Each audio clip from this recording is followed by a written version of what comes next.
కూడా రావాలని. ఉమ్. ఎందుకంటే గేమ్ షోని especially ladies game show 12 years అన్నది ఇంతవరకు ఎవరు చేయలేదు. ఓప్రా వినిఫ్రీ గారిది ఒక ఇది ఉంది, టాక్ షో. అది వీక్లీ వన్స్. అది గేమ్ షో కాదు, వీక్లీ వన్స్. బహుశా 30 ఇయర్స్ నుంచి ఉండేది. ఆవిడ గిన్నీస్ బుక్ వెళ్ళినట్టుంది. తర్వాత 6 రోజులు వారానికి 6 రోజులు వారంలో ఒక ఆదివారం అంతే.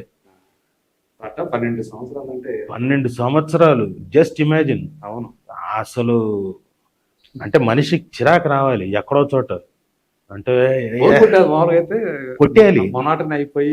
కానీ తనకు నేను అడిగామండి, నీకు బోరు కొట్టలేదని. కాదు, అక్కడికి వచ్చే వాళ్ళతో నాకు చాలా ఇంటరాక్షన్, చాలా ఆనందంగా ఉంటుంది. అక్కడ వచ్చే వ్యక్తులు మారుతా ఉంటారు ఎప్పటికప్పుడు.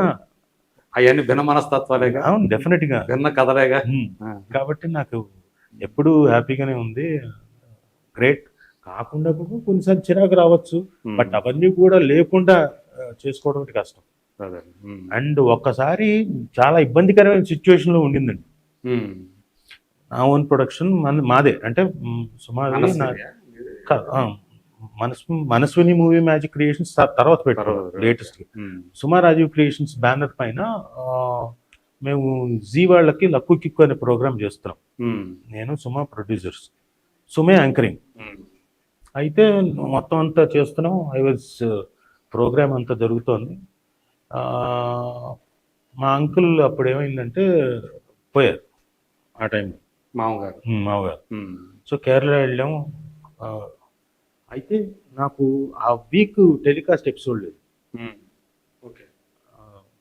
కార్యక్రమాలు లక్కు కిక్కు దాదాపుగా 10 రోజులు కార్యక్రమాలు ఉంటాయి కదా, 11-12 రోజుల వరకు. నేనేం చేశాను, నేను ఉన్నాను అక్కడ, అయిపోయింది. ఇంకా నెక్స్ట్ వీక్ మళ్ళీ ఇంకొక ఎపిసోడ్ కావాలి. అంటే నెక్ టు నెక్, ఇది పీకల మీద ఉంది. కానీ నేను తనతో పాటే ఉన్నా కేరళలో. ఏమన్నా అంటే, సుమా ఇబ్బందికర, ఎంత ఇబ్బంది అయిన సిచ్యువేషన్, ఏమనుకోకు, నేను ఇక్కడ ఉంటాలే, నువ్వు వెళ్ళి ఒక ఎపిసోడ్ చేసి వచ్చేవా. నాకే చాలా అసహ్యం అనిపించింది నా మీద. ఒక పక్క నాన్నగారు చనిపోయిన బాధలో అక్కడ వీల్లో ఉంటే రెండో రోజుకో ఎప్పుడుకో వెళ్ళి వచ్చేవా అని అడగడం నాకే అసహ్యం అనిపించింది. తప్పలేదు. కాకపోతే అంటే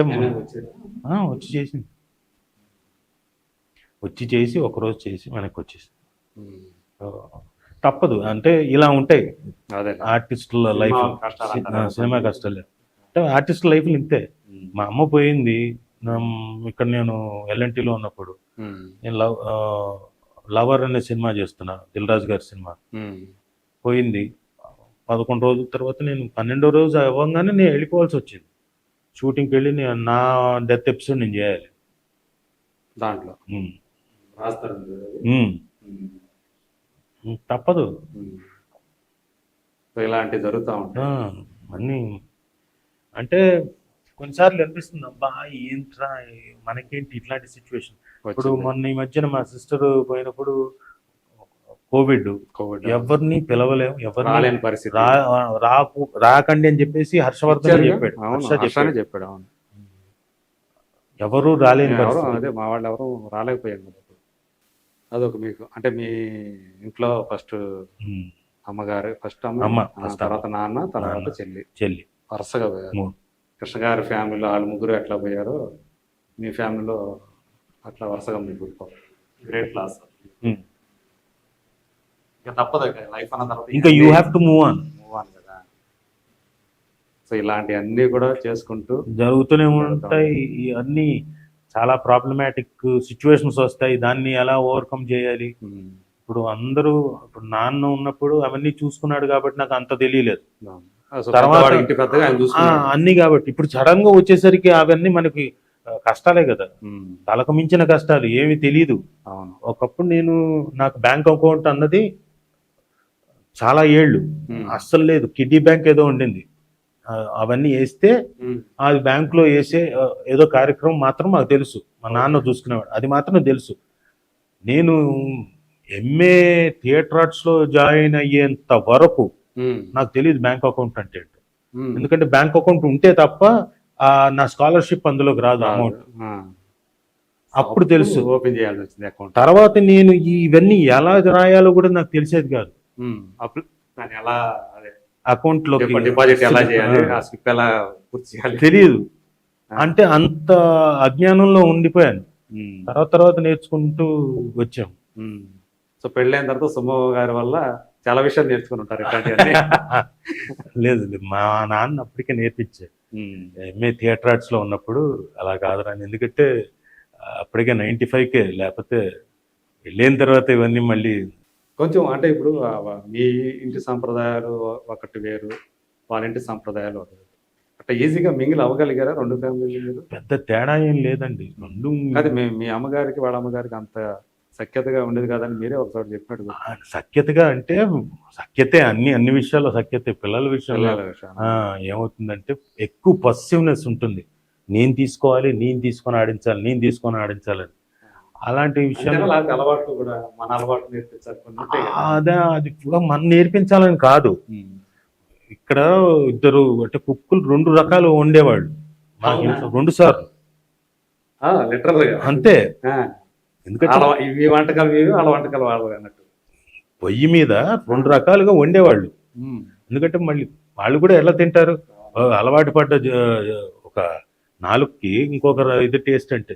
సో 2 సార్లు అది ప్రాబ్లం లేదు.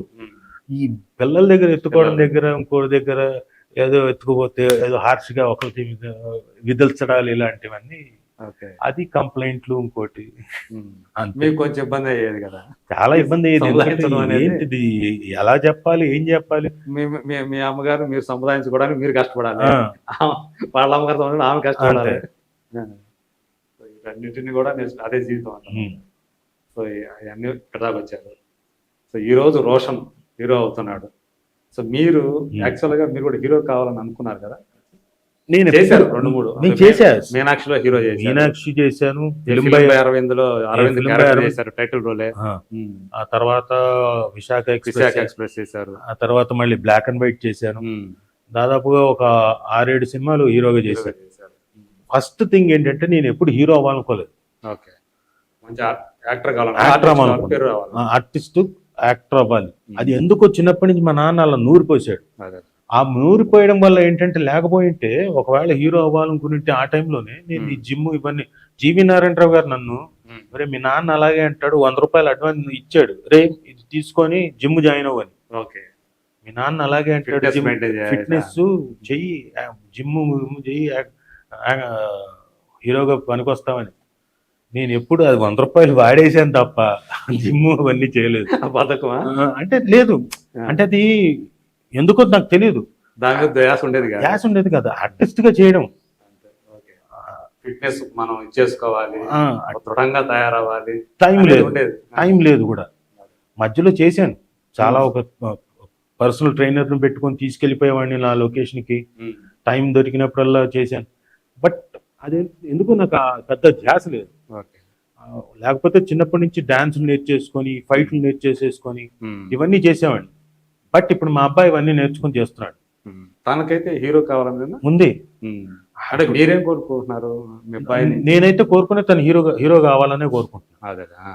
అందుకనే తన్ని ఎక్కువగా స్ట్రెస్ చేసి అన్ని నేర్చుకో, ఫైట్లు నేర్చుకో, డాన్సులు నేర్చుకో, యూ బికమ్ అంటే తనకి కమర్షియాలిటీకి ఈ న్యాచురాలిటీకి కొన్ని భేదాలు ఉంటాయి కదా. నీ ఆలోచన ధోరణి అవన్నీ కూడా పటాపంచలు చేసి నేను ఎప్పటికప్పుడు క్లాస్ పీకుతూనే ఉంటాను. నో, ఇలా ఉండు, ఇలా ఉంటేనే బాగుంటుంది అని నేను ఎప్పుడు చెప్తుంటా. నాకు తను అవ్వాలని డెఫినెట్గా కోరుకుంటాను. సో అంటే మీ 3 తరాలలో తను హీరోగా నిలదొక్కుని హీరోగా స్థిరపడితే చాలా హ్యాపీ. అలా కావాలని నేనైతే మనస్ఫూర్తిగా కోరుకుంటున్నాను. Thank you. సో మీ ఎదురికి తల్లిదండ్రులుగా మీ ఇద్దరు ఖచ్చితంగా మంచి సపోర్ట్. ఇద్దరు అతనికి పిల్లర్స్ ఇద్దరు. సో ఆ పిల్లర్స్ అండగా తను ఖచ్చితంగా తెలుగు చిత్రసీమలో ఎదుగుతాడని, హీరోగా పెరుగుతాడని మనస్ఫూర్తిగా మనస్ఫూర్తిగా కోరుకుంటూ, థ్యాంక్ యూ రాజు. చాలా విషయాలు మాతో షేర్ చేసుకున్నందుకు, మీ గురించి, మీ అబ్బాయి గురించి, సో మీ ఇంటి విషయాన్ని మాతో షేర్ చేస్తున్నాం. మరోసారి మళ్ళీ ఇంకొక టాపిక్ తీసుకొస్తాను మీ దగ్గర. తప్పకుండా. Thank you so much.